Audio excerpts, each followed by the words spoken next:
Christmas Eve arrived wrapped in silence, the kind that pressed against the ears until every small sound felt too loud. Snow fell softly outside the old Victorian house, covering the crooked fence and dead garden like a white shroud.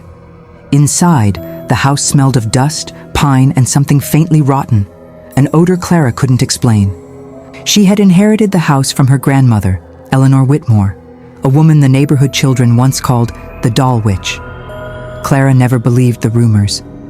To her, Grandma Eleanor was simply strict, quiet, and deeply religious about Christmas traditions.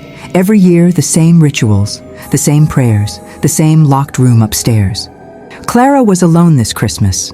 Her parents were gone, and moving into the old house felt like closing a painful chapter. She hoped the holiday might bring comfort. Instead, it brought something else. While unpacking boxes in the attic, Clara found a small wooden chest hidden behind broken furniture. It was wrapped in chains, rusted and bent, as if someone had tried and failed to keep it shut. A tag hung from the lock, yellowed with age. "Do not open, ever." Her heart raced. Common sense screamed at her to leave it alone. She didn't listen. The chains snapped easily. Inside lay a porcelain doll, sitting upright, as if waiting. It wore a red velvet Christmas dress trimmed with lace. Its face was pale, cracked with thin black lines like veins. The eyes were glassy blue, unnervingly realistic, reflecting the attic light.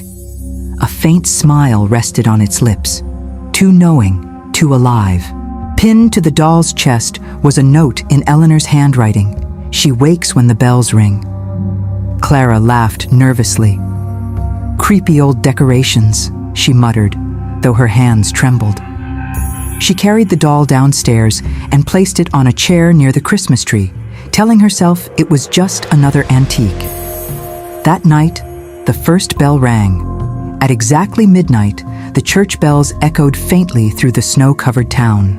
Clara woke to the sound of soft footsteps. She lay frozen in bed, listening. The steps were slow, deliberate, and coming from downstairs. The floor creaked, as if someone small and light was walking.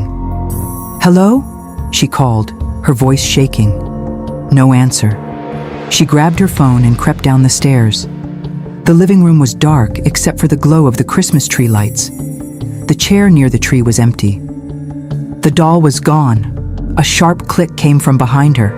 Clara turned slowly. The doll now sat on the couch, legs crossed neatly, head tilted to the side.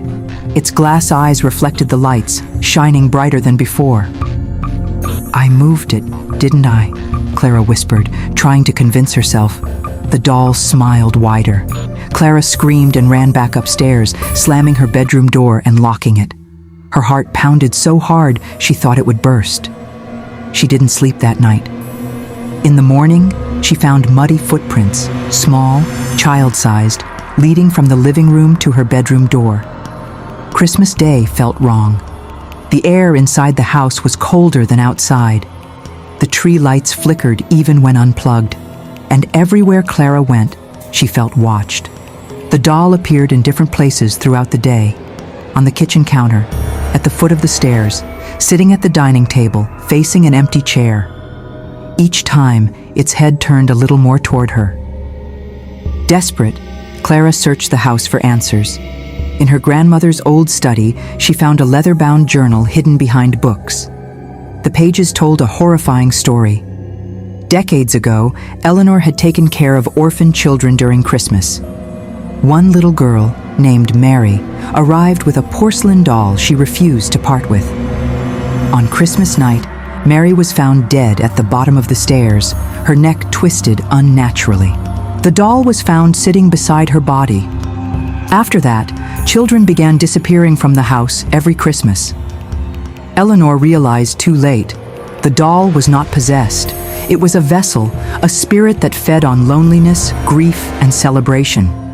Christmas gave it strength. Bells woke it. Fear fed it. Eleanor tried to destroy the doll. Fire didn't burn it. Water didn't sink it. Breaking it only made it angry. So she chained it away and waited for death. The final journal entry read, If you are reading this, it means I failed. Do not let her hear the bells again. If she chooses you, she will never let you leave." The church bells rang again. Clara felt a sharp pain in her chest. The house lights went out. Cold fingers brushed her neck.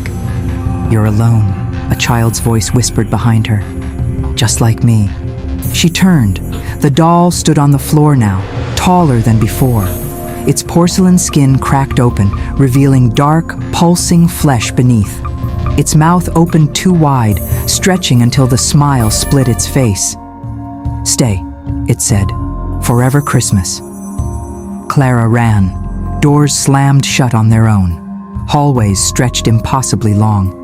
The walls bled dark stains shaped like tiny handprints. Laughter echoed, soft, broken, and endless. She reached the attic, the chest still open. The doll appeared in front of her instantly. "You rang the bells," it hissed. "You woke me." With trembling hands, Clara grabbed the chains and wrapped them around the doll again. It screamed, not like a child, but like something ancient pretending to be one. As the final chain snapped shut, the bells outside stopped ringing. Silence returned. Clara collapsed, sobbing. When morning came, the house looked normal again. Snow sparkled peacefully. The doll chest sat quietly in the attic, chained tighter than before. Clara left the house that day and never returned. Years later, the house was sold to a young family. On Christmas Eve, their little daughter found a beautiful porcelain doll in the attic. And when the bells rang, the doll smiled.